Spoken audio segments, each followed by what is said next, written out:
어느 날 집에 가서 늘 하던 대로 문을 열고 들어가서 벽에 있는 전기 스위치를 올렸습니다. 그런데 불이 들어오지 않아요. 그래서 이거 어떻게 된 거지? 짜증과 불만이 마음속에 생기는 걸 느꼈습니다. 밖에 나가서 우리 집만 정전이 됐는지 다른 집들도 정전이 됐는지 다 둘러봅니다. 주위가 깜깜했어요. 10분을 기다리고 20분을 기다려도 정전 상태가 계속이 됩니다. 그래서 국번 없이 1, 2, 3 다이얼을 돌렸죠. 도대체 복구가 언제 됩니까? 저녁 시간에 이거 이렇게 하면 어떻게 합니까? 불만 섞인 마음으로 따졌습니다. 빨리 고쳐주십시오. 이 불편한 마음을 달래고 조용히 이렇게 앉아있는데 문득 생각이 드는 거예요.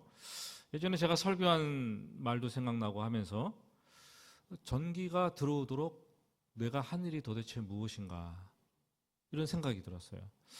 내가 수력발전소를 건설했는가, 화력발전소를 건설했는가, 아니면 우리 집에까지 전선이 들어오도록 이 전선 설치를 했는가, 아니면 집안의 배선 구조에 대해서 내가 뭐 알기나 하는가, 도대체 전기가 들어오도록 내가 한 일이 무엇인가 이런 생각이 들었습니다. 생각해 보니까 그냥 평소에 집에 들어오면 벽에 있는 스위치 하나, 손가락 하나 까딱해서 올린 것밖에 없더라고요. 스위치를 올리면 이 불이 들어온다는 이 믿음 하나 때문에 그렇게 한 것이죠. 여러분, 하나님은 십자가에서 자기 아들까지도 전부 다 희생하시면서 우리가 구원받는 데 필요한 아주 모든 것들을 다 완벽하게 준비해 놓으셨습니다. 우리는 그것을 하나님의 은혜라고 얘기를 하죠. 하나님의 은혜. 우리는 손가락 까딱 하나 해서 스위치를 올리듯이 마음으로 믿고 입으로 중얼중얼 한마디 시인해서 구원받았습니다. 우리는 그것을 믿음, 우리의 믿음이라고 합니다. 하나님의 믿음은 너무나 과분하고, 하나님의 은혜는 너무나 과분하고, 우리의 믿음은 조악하기 그지없어요. 누가 믿음이 좋다고 해도 그 사람 대단한 거 아니고 뭐 자랑할 것도 없어요. 그냥 하나님께서 다 하신 거예요. 하나님께서 다 하셨고 모든 것이 하나님의 은혜이고 과분한 은혜. 우리가 받기에는, 감당하기에는 과분한 은혜죠. 우리는 세상에서 그 은혜를 누리고 살아가고 있는 사람들입니다. 오늘 창세기 20장 말씀 지난주에 이어서 계속 보게 되는데요. 아브라함은 이 하나님이 아니고 사람에게, 자기 아내에게 과분한 은혜를 요구하는 장면이 나옵니다. 아브라함은 믿음의 사람이었지만 위기의 순간이 되면 두려움에 사로잡혀서 이 거짓말을 하는 이 치명적인 아킬레스건, 이 약점을 가지고 있었습니다. 그래서 아내를 누이라고 속이고 그랄 왕 아비멜렉에게 넘겨주었습니다. 아내 사라는 은혜를 베풀어 달라는 이 황당한 이 요청, 요구를 받았을 때 동의했을까요? 아니면 그 시대의 풍습상 그냥 따라야 했던 것일까요? 아무튼 그렇게 했습니다. 무척 고통스러웠을 것입니다.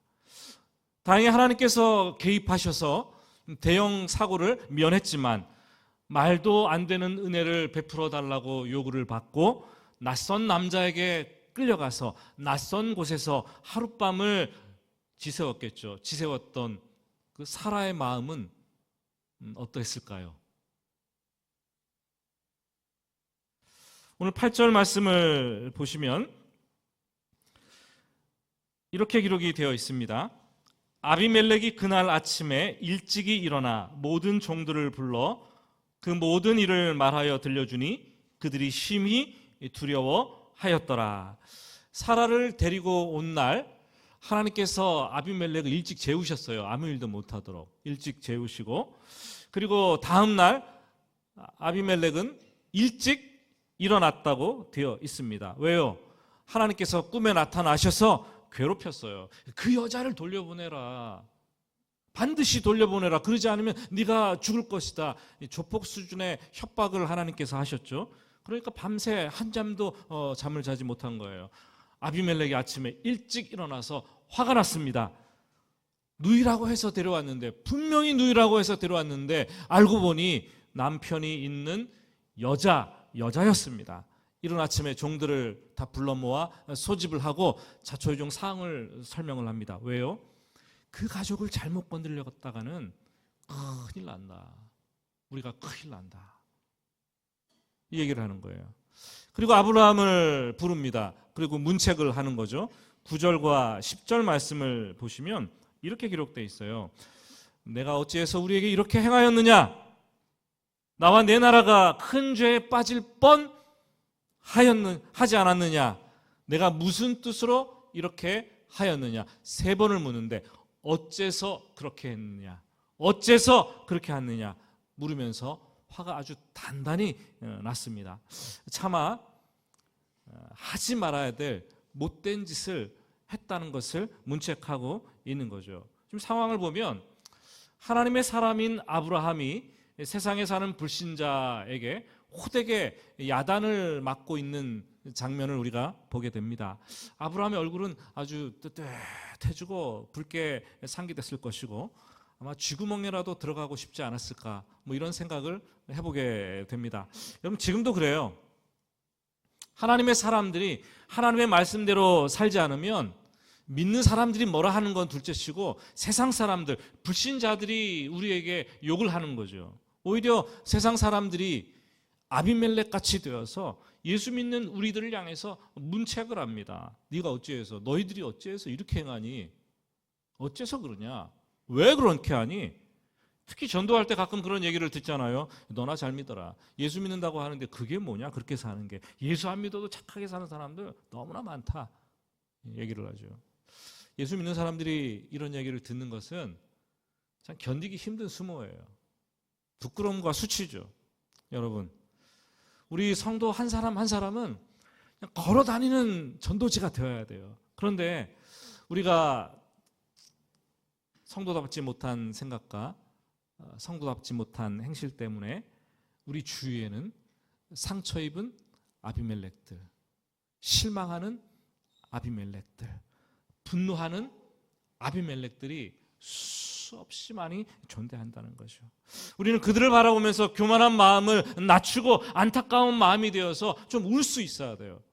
그래야지 회복이 일어나는 거겠죠. 하나님의 말씀을 듣기만 해도 즉시 돌아오고 순종한 아비멜렉들이 도처에 깔렸는데 우리가 하나님의 말씀대로 살지 못해서 복음의 능력이 요거밖에 안 되는 줄 알고 제한되고 있지 않습니까? 우리의 부족함 때문에, 우리의 실수와 우리의 잘못 때문에 하나님의 이름이 이렇게 욕을 먹고 하나님의 영광이 이렇게 땅 바닥에 떨어지고 있습니다. 주여, 우리 조국교회와 우리 성도들이 부끄럽지 않은 행실을 하고 삶을 살아갈 수 있도록 성령께서 우리를 붙잡아 주시옵소서.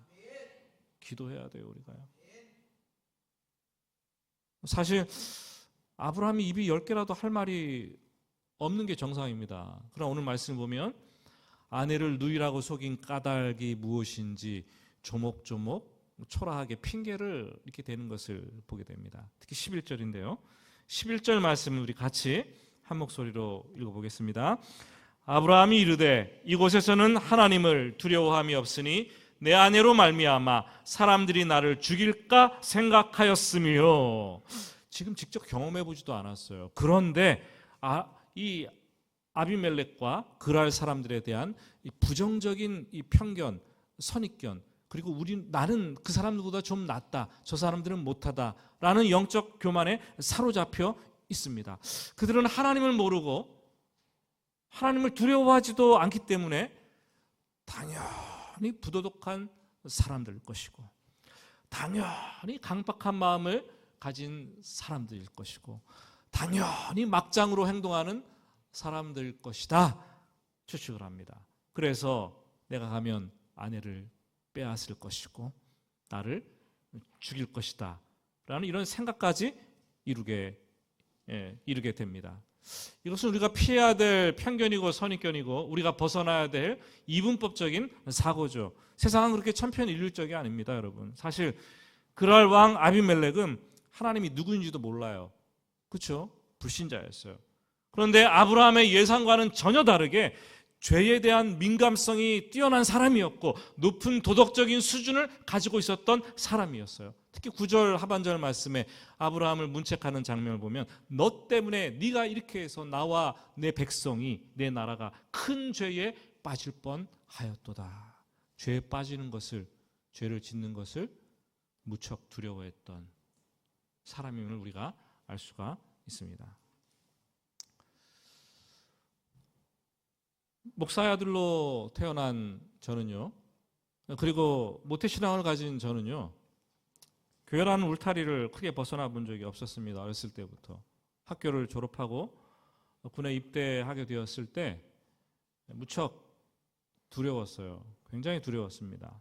그때 엄청난 충격을 받았어요. 군대 가니까 나이도 다르고 학벌도 다르고 성향도 다르고 종교도 다르고 전혀 다른 20대 초반의 청년들이 팔도에서 이렇게 다 몰려왔더라고요. 정말 경험해보지 못한 사람들이었어요. 거의 다 불신자들이었습니다. 뭐 학교 다닐 때 뭐 세상에서 뭐 스쳐 지나가고 뭐 이렇게 만날 수 있지만 한 내무반에서 2년 6개월 동안 이렇게 같이 피부를 살을 맞대고 같이 밥을 먹고 같이 생활하면서 자는 것 해보지 않았잖아요. 그렇게 사는 것 문화 충격이었어요. 저한테는 종교 충격이었어요. 아니, 인간 충격이었어요. 인간 충격. 하지만 그때 살아보니까 불신자 중에서도 꽤 괜찮고 좋은 사람들이 많다는 것을 처음 알았습니다. 그 후로 신학교를 졸업한 저는, 목사가 되어서 교회를 섬기는 저는 종교 울타리를 뭐 그게 별로 크게 벗어날 일들이 없었습니다. 근데 한때 교회를 사임하고 1년 년을 쉬면서 조금 더 깊이 세상 속으로 들어갔어요. 세상 사람들과 교제하고 차도 마시고 그 사람들과 만나서 수다도 떨고 같이 그림도 그리고 문화생활도 하고 운동도 같이 하고 그 사람들의 고민도 들었습니다. 그때 깨달은 것은 교회 밖에 세상도 살만한 곳이고 세상 사람들도 우리가 똑같은 성정을 가진 사람들이다. 그때 생각을 했습니다. 다만 그들이 우리와 차이 있다면 하나님만 모를 뿐이지 그 사람들 가운데서도 참 신실하고 좋은 사람들이 너무나 많이 있다. 오히려 우리보다, 교회 안에보다 훨씬 더 많이 있다. 그런 느낌까지 받았습니다. 여러분, 아비멜렉은 당연히 하나님을 모르고 하나님을 두려워하는 사람이 아니죠. 그러면 우리는 얼마나 하나님을 두려워합니까? 하나님을 두려워해서 우리가 이렇게 사는 것입니까? 교회 안에 처치고 말고 하나님을 두려워하는 진짜 그리스도인들이 교회 안에 얼마나 됩니까? 정말 교회 안에 하나님을 두려워하는 사람들이 그렇게 많지 않아요. 그것이 우리의 문제라는 거죠. 교회에 오래 머무르고 교회의 잔뼈가 굵으면 굵은 사람들일수록 아브라함처럼 오로지 나는 선하고 다른 사람들은 악하다는 식의 편견과 이 선입견, 이걸 아주 가지고 있고 그 위험에 빠질 수 있는 상당히 취약한 사람들이 교회의 오래 문화 속에 젖어 있는 사람들이에요. 아브라함처럼 우리는 선하고 교회 밖의 사람들은, 세상 사람들은 악할 것이다 라는 생각에 함몰될 수가 있습니다. 그런데 교회 밖으로 나가면 소돔 사람과 고모라 사람들만 있는 것이 아니라 거기에는 우리보다 훨씬 더 도덕적이고 윤리적인 그랄 사람들도 있고 아비멜렉들도, 착하고 정말 신실한 아비멜렉들도 얼마나 많은지 모릅니다. 가끔 언론을 보기가 참 두려울 때가 있어요. 어떤 비리가, 사건들이 뻥 하고 터지면 속으로 생각을 합니다. 이번 사건에는 좀 그리스도인들이 연루되지 말아야 되는데, 교회가 관계가 없어야 되는데, 근데 보면은 음으로든지 양으로든지 직접적으로든지 간접적으로든지 어떻게든지 이게 그리스도인들과 연결이 되고 있고 뭐 그런 것들을 볼 때마다 그냥 가슴이 답답하고 얼굴을 가리고 싶죠. 특히 목사들이, 성도들이 그리스도인이라는 이름을 가지고 저지르는 온갖 비리와 부정부패, 비윤리적인 행동들이 마치 그 뒤에 뒷배후에 기독교가 있는 것처럼, 마치 배후에 복음이 변질돼서 그런 것처럼 세상에서 오해를 불러일으키게 만드는 거죠. 사실 그들은 진짜 회개한 적이 없고, 그들은 진짜 거듭난 적이 없고, 진짜 그리스도인이 된 적이 없는 사람일 수도, 아니 가능성이 크다고 저는 생각을 합니다. 명목상 그리스도인으로서 행세만 했던 사람들일 가능성이 크지 않겠나. 그런데 세상은 그것을 분별할 수도 없고 그것을 알 수도 없습니다. 그러니까 개독교가 되는 거예요, 우리가. 그죠? 하나님의 영광이, 이름이 욕을 먹고 땅에 떨어지는 거죠.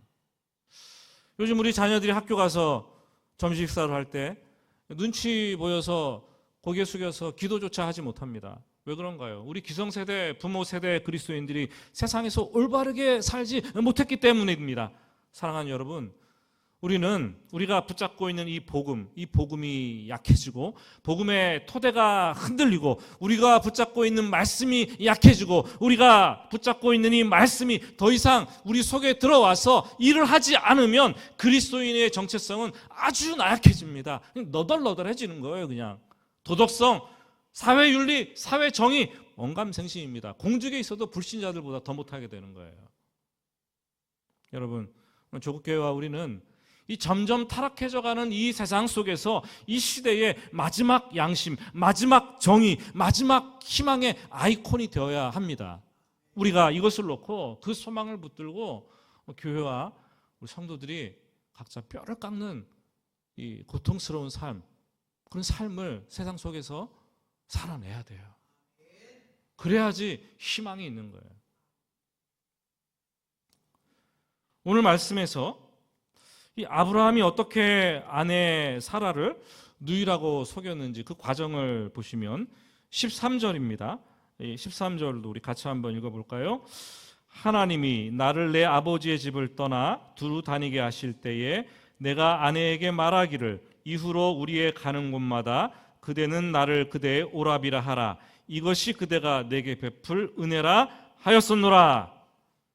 참 이상하고 괴상망측한 은혜 교리죠. 지금 집에서 남편에게 오빠 그러시는 분들 이 은혜 교리를 받고 있습니까? 사랑하는 남편에게 이 말도 안 되는 이 은혜를 베풀어 달라고 가는 곳마다 이 강요를 받게 되는 거죠. 우리는 아브라함이 탁월한 믿음의 조상이라고 알고 있는데 이 속사정을 깊이 있게 들여다보니까 아브라함은 이기주의의 대명사였고 비겁한 남자였고, 특히 자기중심적인 가정생활에 굉장히 익숙한 남편이었어요. 무책임한 사람이었어요. 힘센 다른 남자가 이 자기 아내 얼굴을 휙 하고 한번 쳐다만 봐도 두려워서 지레 겁먹고 아내를 넘겨주고 자기 목숨을 지키려고 했던 그런 인물이었습니다. 그것이 아브라함의 생존 철학이었고 이 남자가 사는 방법이었습니다. 아마 요즘 시대라면 이런 일들을 상상조차 할 수 없겠죠. 그렇죠? 아마 그렇게 했다면, 속이고 넘겨주었다면 아마 아브라함이 황혼 이혼이라도 당할 수밖에 없는, 가차없이 그렇게 되겠죠. 사실 남편이 아내에게 은혜를 덧입기 위해서 요즘 시대는 잘해야 됩니다. 잘해야 돼요. 특히 은퇴 후에 남편들 잘해야 됩니다. 집에서 하루 한 끼도 안 먹는 사람들은 아내들이 존경하는 마음으로 영식님이라고 부르잖아요. 영식님.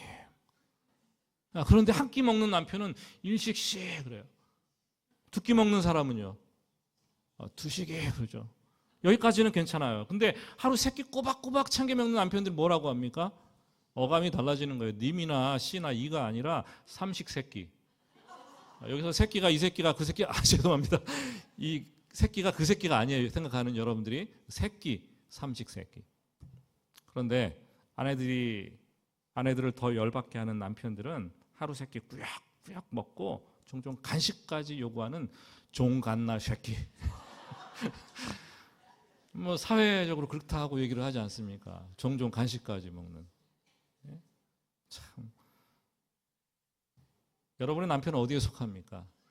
여러분의 아내는 여러분들에게 얼마만큼의 은혜를 베풀어 주고 계십니까? 예? 참 은혜 베푼다는 거 쉽지 않습니다.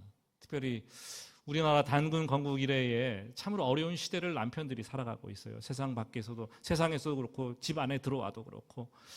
그 남편들이 아브라함이 아내에게 강요한 은혜, 이 은혜를 아내에게 요구한다는 것은 우리와 굉장히 거리가 먼 상황 같습니다. 그러나 그런 가정들이 있어요. 아브라함처럼 배우자에게 말도 안 되는 황당한 은혜를 베풀어 달라고 요구하는 분도 있을 수 있고, 혹시 잘못된 가족 관계 구조 속에 있어서 오랫동안 말도 안 되는 황당한 은혜를 배우자에게 아니면 다른 가족 구성원들에게 이 강요받아 베풀어주면서 정말 곤고하고 힘들어하는 인생을 살아가는 분도 있습니다. 오랫동안 그래서 힘들게 밑빠진 독에 물 붓는 것처럼 은혜를 자꾸만 내가 알 수 있는 은혜를 다 쏟아부어 주는데, 그래서 지금 나는 만신창이가 되고 내 인생은 지탱하는 에너지는 완전히 고갈되어서 내 인생 진짜 힘들다.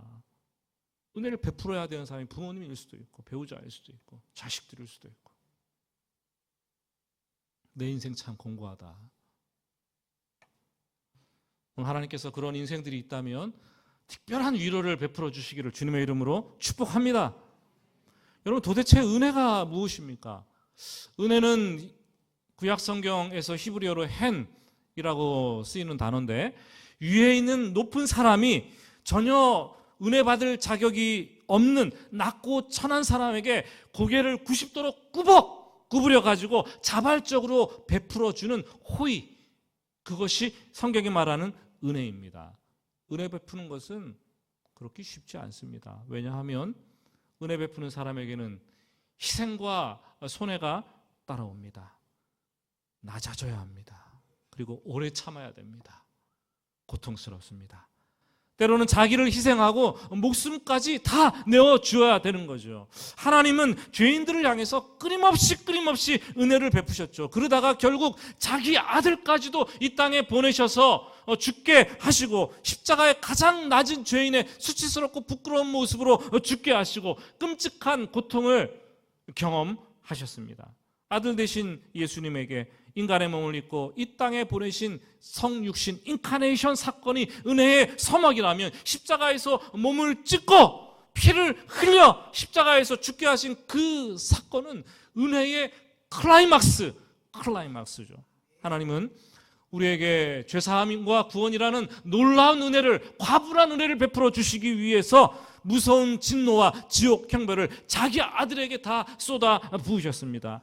아들이 죽어가는 끔찍한 현장을 경험하셨고 목도하셨습니다. 관계가 끊어지는 지옥 나락으로 떨어지는 그 아픔을 몸소 감수하셨습니다.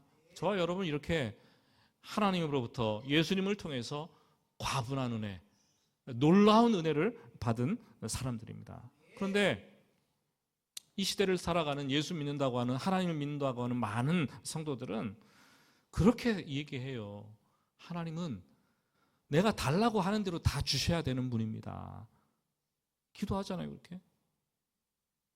우리는 그것을 기복주의라고 그러는 거예요. 다른 게 기복주의가 아닙니다. 그것을 하나님의 은혜로 자꾸 착각을 하고 자꾸 간증을 하면서 이거 기도해서 이거 받았다 저거 받았다, 기도했는 대로 다 주셨다, 저 포장을 자꾸 하는 거예요.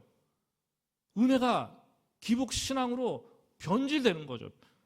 은혜라는 이름을 빌어서 인간 내면 속에 있는 이 욕망을, 인간 욕망을 채우는 불쏘시개로 자꾸 사용하는 거예요. 가장 큰 문제는 기복주의에 물들게 되면 우리가 하나님의 은혜 아래 살지 못한다는 거예요. 왜요? 내가 달라는 대로 주지 않으면 지지리도 은혜가 없다, 저 사람 은혜 안 받았다. 이미 하나님께서 자기 아들을 주시면서까지 과분한 은혜를 우리에게 베풀어 줬는데 무슨 은혜가 없는 사람들입니까? 기복주의는 기독교를 망치는 심각한 성도들의 질병입니다. 질병이에요. 이미 우리는 그리스도 예수 안에 있는 속량으로 말미암아 하나님의 은혜로 값없이 의롭다 하심을 받은 그 사람들이 저와 여러분들입니다. 우리는 이미 하나님으로부터 과분한 은혜를 받았다는 그 사실을 깨닫고 그 은혜에 감격하고 그 은혜를 누리는 것으로부터 예수 믿는 사람들이 이 땅에서 누려야 될, 살아가면서 필요해야 될 그 은혜들이 다 거기서부터 파생되는 거예요. 그게 메마르면 은혜를 누리지 못하는 거죠. 여러분, 그런데 내 안에 하나님께서 베풀어 주신 이 은혜가 고갈되고 완전히 메마르면 여지없이 다른 사람에게 은혜를 베풀라고 강요를 하게 되어 있어요. 아브라함이 자기가 은혜가 떨어지니까, 자기가 은혜가 있었으면 그렇게 했겠습니까? 무엇이 두려워하리요 하고 담대하게 나왔겠죠. 은혜가 탁 떨어지니까 영혼이 너덜너덜해져가지고 그냥 아내에게 나에게 은혜를 베풀어라, 나에게 은혜를 베풀어라, 막 그러는 거 아니겠습니까, 여러분? 은혜가 떨어지면 그러는 거예요. 여러분, 은혜가 메마른 사람들 옆에 있는 사람들은 배우자든지 자식들이든지 교우들이든지 정말 은혜를 짜내서 주느라고 죽을 고생하는 거예요. 죽을 고생. 주 안에서 살아가는 여러분, 내 안에 은혜가 떨어졌다고 생각이 되었을 때 사람들에게 요구하지 말고 다시 우리는 그 십자가로 나아가야 돼요. 다시 골고다 언덕으로 우리가 올라가서 하나님께서 베푸신 그 은혜가 무엇인지 우리는 다시 한번 감격하고 그 은혜를 깨닫고 눈물을 흘려야 돼요. 그러면 나도 모르게 놀랍게 내 삶에 여러 가지 은혜의 물꼬가 이게 트여지는 것을 경험하게 되는 거죠. 그래서 더 이상 다른 사람들에게 과분한 은혜, 황당한 은혜를 요구하는 사람이 아니라 은혜를 베풀어주는 사람이 될 수가 있는 것입니다. 오늘 말씀에 대반전이 있습니다. 14절 이하가 참 반전의 내용인데요. 이 아브라함을 문책하고 질책했던 아비멜렉은 그 아내 사라를 아브라함에게 되돌려줍니다. 뿐만 아니라 많은 가축들과 그리고 종들까지도 내어줍니다. 또한 땅이 필요하면 여기에서 마음대로 살아라, 땅까지 내주겠다고 허락을 합니다. 그리고 아브라함에게는 은 1000개를 주면서 부끄러운 일이 없었다는 증표로 이걸 가지고 삼아라, 수치를 가려줍니다. 그리고 이렇게 선포를 합니다. 16절 하반절이죠. 내 일이 다 해결되었느니라. 아멘. 사실 아비멜렉이 한 것이 아니에요. 하나님께서 은혜를 베푸시고 다 하는 것이죠. 하나님께서 은혜를 베푸시고 내가 그 은혜를 받으면 이 말이 선포되는 거예요. 내 일이 다 해결되었느니라. 은혜가 없으니까 해결되지 않는 거예요. 그리고 하나님은 이렇게 부족하고 비겁하고 연약한 아브라함을 선지자라 부르시고 아비멜렉과 그 가정을 위해서 중보기도 하게 하십니다. 기도하니까 아비멜렉과 그의 아내, 그 집안의 모든 여종들이 치료되고 태의 문이 열려서 출산을 하게 됩니다. 아브라함이 아내에게 말도 안 되는 황당한 은혜를 요구하고 정말 형편없이 못된 짓을 했지만 가정은 풍비박산되고 장차 하나님께서 아브라함의 후사를 통해서 큰 민족을 이루시겠다는 하나님의 계획이 무산되는 것 같았지만 하나님은 또다시 아브라함에게 이 과분한 은혜를 베푸셔 주셔서 그 가정의 문제를 봉합해 줍니다. 그리고 세상 사람들에게 존중받게까지 해 주십니다. 아브라함이 아내 사라의 손을 잡고 집으로 돌아가지 않았겠습니까? 집으로 돌아가서 아내와 같이 있으면서 그날 밤에 무슨 생각을 하며 어떤 심정이었을까요? 아마 하나님 앞에서 불충했던, 그리고 은혜가 바짝 말라있는 자신을 회개하면서 두 부부가 손잡고 아마 엉엉 울었을 거예요. 그리고 다시는 아내나 남편이나 다른 사람들에게 은혜를 구하지 않고 오직 하나님만 바라보고 하나님께서 베풀어 주신 과분한 은혜를 누리고 그 은혜를 나누는 사람이 되겠다라고 다짐했을 것입니다. 오늘 저와 여러분이 그런 다짐과 결단을 하실 수 있기를 예수님의 이름으로 축복합니다. 우리 같이 찬송하겠습니다.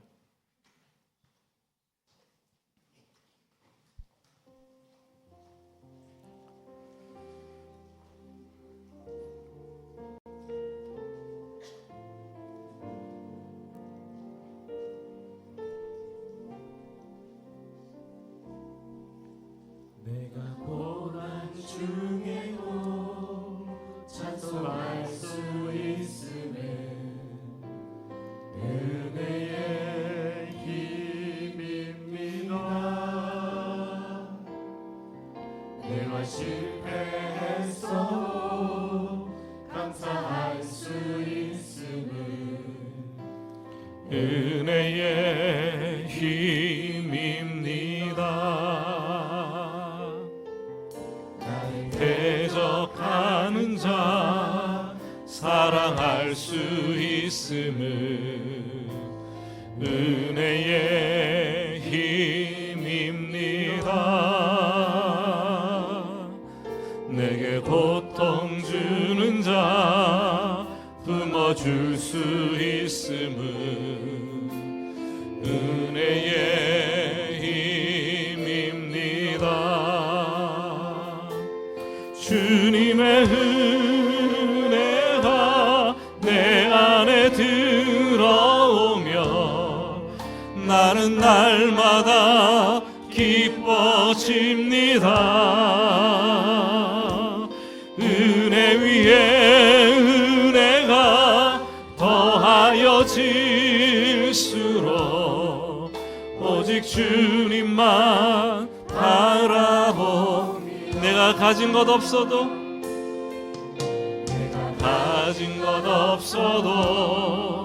장곡할 수 있음을 은혜의 힘입니다. 낮고 천한 나에게 주의 능력 있음을 은혜의 힘입니다. 값진 옥합을 깨뜨려 헌신할 수 있음을 은혜의 힘입니다.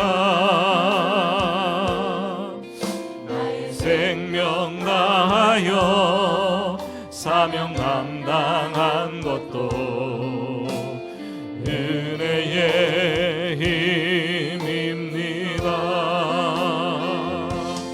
주님의 은혜가 내 안에 들어오며 모든 염려가 사라집니다. 은혜 위에 은혜가 더하여질수록 당기고 이길 힘이 생깁니다. 집에서 설교를 준비하고 말씀을 이렇게 끝마치고 찬양을 선곡하고 가사를 음미하면서 이 가사가 마음속에 들어오는데 이 가사를 한번 뒤집어 읽어봤어요. 그러니까 이렇게 되더라고요. 내가 고난 중에도 찬송할 수 없음은 은혜가 없기 때문입니다. 내가 실패했어도 감사할 수 없음은 은혜가 없기 때문입니다. 나를 대적하는 자 사랑할 수 없음은 은혜가 없기 때문입니다. 내게 고통을 주는 자 품어줄 수 없음도 은혜가 없기 때문입니다. 내 안에 은혜가 빠져나가면 모든 염려가 생깁니다. 은혜 위에 은혜가 더 빠져나가면 오직 염려만 생길 뿐입니다. 이렇게 가사가 읽혀지더라고요. 하나님, 우리가 이 염려가 빠져나가면, 우리는 은혜가 빠져나가면 우리는 견딜 수 없는 쭉장이와 같은 사람이 되는 거예요. 하나님, 저에게 참 은혜를 베풀어 주시기를 원합니다. 은혜가 없이 실수하고 범죄하고 다른 사람에게 은혜 달라고 그렇게 힘들게 하는 인생이 아니라 참 고난같이 거세게 달려드는 세상의 두려움 앞에서도 하나님을 바라보고 하나님의 은혜 때문에, 그 과분하게 주신 그 은혜 때문에 그 은혜 붙잡고 이 땅을 살아갈 수 있도록 도와주시고, 지금 은혜가 메마르고 가난 심령이 있다면 하나님 다시 한번 십자가 붙들고 골고다 언덕으로 올라가서 은혜를 받겠습니다. 감격 누리겠습니다. 그리고 은혜를 요구하는 사람이 아니라 은혜를 베풀어주는 그런 사람 되겠습니다. 이런 결단을 띱시다. 우리 같이 합심해서 기도하겠습니다.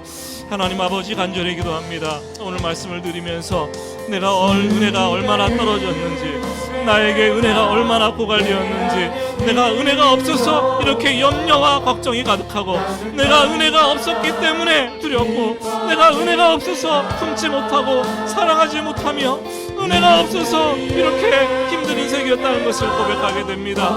하나님 아버지, 다시 한번 우리가 십자가를 붙들기를 원합니다. 십자가에서 과분한 은혜를 보여주신, 베풀어주신 그 아들 예수 그리스도, 자기 아들을 희생하면서까지 우리를 살려주신 하나님 아버지의 과분한 그 은혜를 우리가 다시 한번 마음속에 되새기고, 골고다 언덕에서 십자가 아래에서 눈물을 흘리며 감격할 수 있도록 하나님 도와주시기를 간절히 원합니다.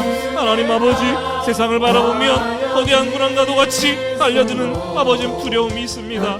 인생에 큰 걱정과 염려가 있고, 예수를 믿는다고 하지만 두려움과 아버지 하나님의 염려가 있습니다. 하나님, 다른 사람에게 다른 은혜 구하지 아니하게 하시고, 하나님께서 주신 은혜, 내 안에 가득 채워지는 그 은혜 아버지 하나님이 얻을 수 있도록 하나님 도와주시고, 은혜를 갈구하는 인생이 아니라 아버지 은혜를 베푸는 인생, 나누는 인생, 그 은혜 때문에 놀랍도록 역사하신 하나님을 체험하는 인생 될 수 있도록 하나님 도와주시기를 간절히 원합니다. 오늘도 전심으로 우리가 기도하오니, 아버지 이번에 심령 가운데 어려운 심령이 있고, 마음이 고난 심령이 있고, 지친 심령들이 있다면, 은혜를 갈구하면서 힘들고 은혜를 베풀어 주느라 고단한 인생을 살아온 심령들이 있다면, 하나님 아버지 한없이 위로해 주시기를 간절히 원합니다.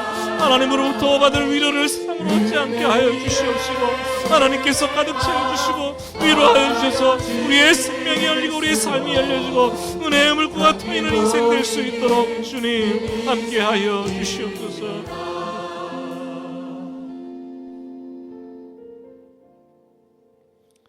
우리는 형편없이 부족하고 정말 비굴하고 못난 인생인데, 십자가의 은혜로 우리를 구속하시고 너는 내 아들이다, 내 사랑하는 딸이다 불러주시는 하나님 앞에서 그 은혜를, 과분한 은혜를 받은 사람들입니다. 하나님 아버지, 우리가 다시 한번 그 은혜에 감격하게 하시고, 다시 한번 그 은혜에 우리가 들어가서 믿음을 추스리게 하여 주시고, 은혜를 갈구하고 은혜를 베풀어 달라고 강요하는 인생이 아니라 넉넉한 은혜를 나누어지고 베풀어지고 섬기는 인생 될 수 있도록 축복하여 주시옵소서. 오늘 어렵게 예배 자리에 앉아있는 심령들도 있을 터이고, 한 주 동안 공고한 심령으로 은혜를 갈구하며 찾았던 영혼들도 있을 터인데, 하나님, 다른 사람에게서, 세상에서 은혜를 갈구하는 것이 아니라 하나님이 주실 그 은혜 풍성하게 누리는 인생 될 수 있도록, 가정 될 수 있도록 축복하여 주시옵소서. 살아계신 예수님의 이름으로 기도드립니다. 아멘.